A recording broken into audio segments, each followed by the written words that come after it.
Hello everyone, I am Goldilocks, and today I'm going to read you my tale. Now, prepare to be surprised because in the original tale, which was written in 1830 something, 36, I have to check that out. In the original tale, I wasn't a beautiful little girl with golden locks. I was actually an old lady who was quite ill-mannered. Now, let's start reading. But first off, would you like a cup of tea? Let me fetch you a cup. How is this? Too big, perhaps. Then how is this? You don't like it either. Is it perhaps too small? Well, I have this one right there. Do you like it? Perfect. Okay, we have to speak very, very, very softly because this is not actually my house. I know it's cozy and nice, but I'm actually kind of sort of squatting here. Yes, so the house actually belonged to 3 bears. I don't think they'd be really happy if they knew we were, drinking their tea, using their cups, eating their porridge. So we have to, keep it low so that we don't get found out. Now, let's read the tale. One of them was a little, small, wee bear, and one was a middle-sized bear, and the other was a great, huge bear. And they each had a pot for their porridge, a little pot for the little, small, wee bear, and a middle-sized pot for their middle bear, and a great pot for the great, huge bear. And they each had a chair to sit in, a little chair for the little, small, wee bear, and a middle-sized chair for the middle bear, and a great chair for the great, huge bear. And they each had a bed to sleep in, a little bed for the little, small, wee bear, and a middle-sized bear for the middle bear, and a great bed for the great, huge bear. One day, after they had made the porridge for their breakfast and poured it into their porridge pots, they walked out into the wood while their porridge was cooling, that they might not burn their mouth by beginning too soon to eat it. Makes sense. And while they were walking, a little old woman came to the house. She could not have been a good, honest old woman, for first she looked in at the window, and then she peeped in the keyhole, and seeing nobody in the house, she lifted the latch. The door was fastened because the bears were good bears who did nobody any harm and never suspected that anybody would harm them. So the little old woman opened the door and went in, and well pleased she was when she saw the porridge on the table. If she had been a good little old woman, she would have waited till the bears came home, and then perhaps they would have asked her to breakfast. For they were good bears, a little rough or so, as the manner of bears is, but for all that very good-natured and hospitable. But she was an impudent, bad old woman, and set about helping herself. So first, she tasted the porridge of the great, huge bear, and that was too hot for her. And she said a bad word about that. And then she tasted the porridge of the middle bear, and that was too cold for her. And she said a bad word about that too.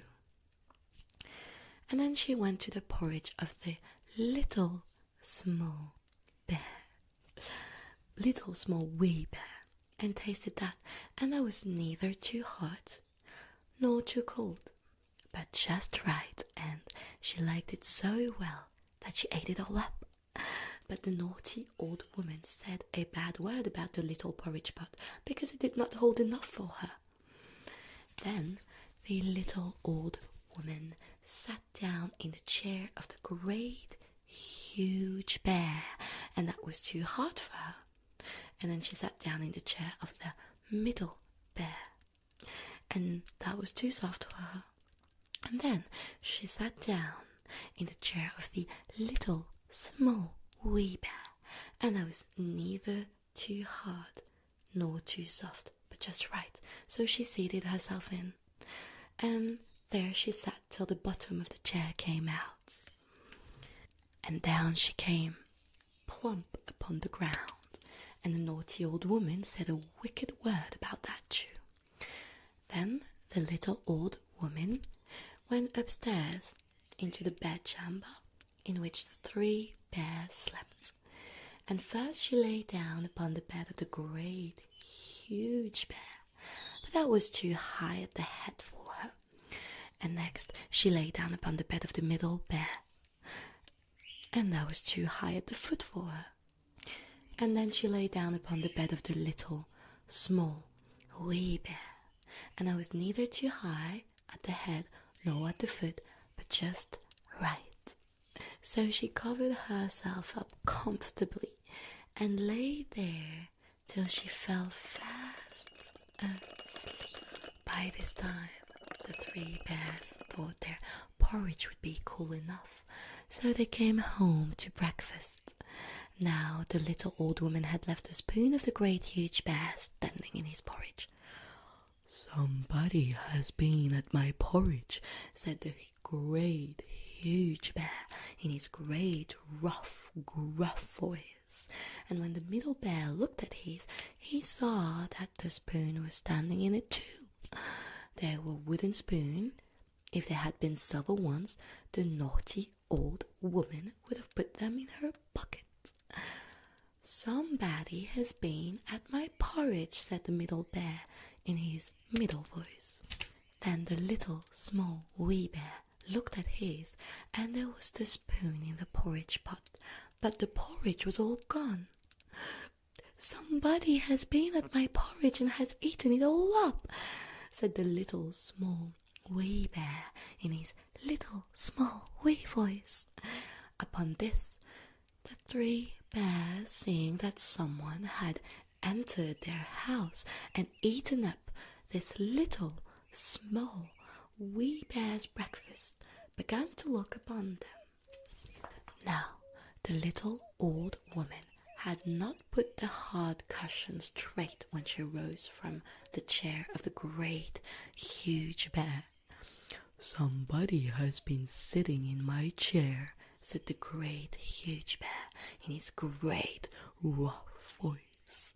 And the little old woman had squatted down the soft cushion of the middle bear. "Somebody has been sitting in my chair," said the middle bear in his middle voice. And you know what the little old man had done to the third chair? "Somebody has been sitting in my chair and has sat the bottom out of it," said the little, small, wee bear in his little, small, wee voice. Then the three bears thought it necessary that they should make further search, so they went upstairs into their bed chamber. Now the little old woman had pulled the pillow of the great huge bear out of its place. "Somebody has been lying in my bed," said the great huge bear in his great rough gruff voice. and the little old woman had pulled the bolster of the middle bear out of its place. "Somebody has been lying in my bed," said the middle bear in his middle voice. And when the little, small, wee bear came to look at his bed, there was the bolster at its right place, and a pillow in its place upon the bolster, and upon the pillow was the little old woman's ugly, dirty head, which was not in its place, for she had no business there. "Somebody has been lying in my bed, and here she is," said the little, small, wee bear in his little, small, wee voice. The little old woman had heard in her sleep the great, rough, gruff voice of the great, huge bear, but she was so fast asleep that it was no more to her than the roaring of wind or the rumbling of thunder. And she had heard the middle voice of the middle bear, but it was only as if she had heard someone speaking in a dream. But when she heard the little, small, wee voice of the little, small, wee bear, it was so sharp and so shrill that it awakened her at once. Up she started, and when she saw the 3 bears on one side of the bed, she tumbled herself out at the other and ran to the window. Now the window was open, because the bears, like good, tidy bears as they were, always opened their bedchamber window when they got up in the morning. Out the little old woman jumped, and whether she broke her neck in the fall, or ran into the woods and was lost there, or found her way out of the wood and was taken up by the constable and sent to the house of correction, for a vagrant as she was, I cannot tell, but the 3 bears never saw anything more of her. Well, that's it. I hope that you like my tale. For some reason, some unknown reason, latest versions changed the old woman to a little girl with golden locks. Now, it's probably to make it more children friendly. But yes, I don't really know. I haven't really researched it, to be honest. I hope that you liked my story and that you enjoyed your tea in the middle cup of the middle bear. I am going to drink the tea in this little cup, for I only like the things that belong to the little, small, wee bear. And thank you for coming to see me in my wooden house. I hope I'll see you soon, but remember, you must make no noise at all, otherwise we'll be caught and the bear will be really, really hungry and I'll have to run out.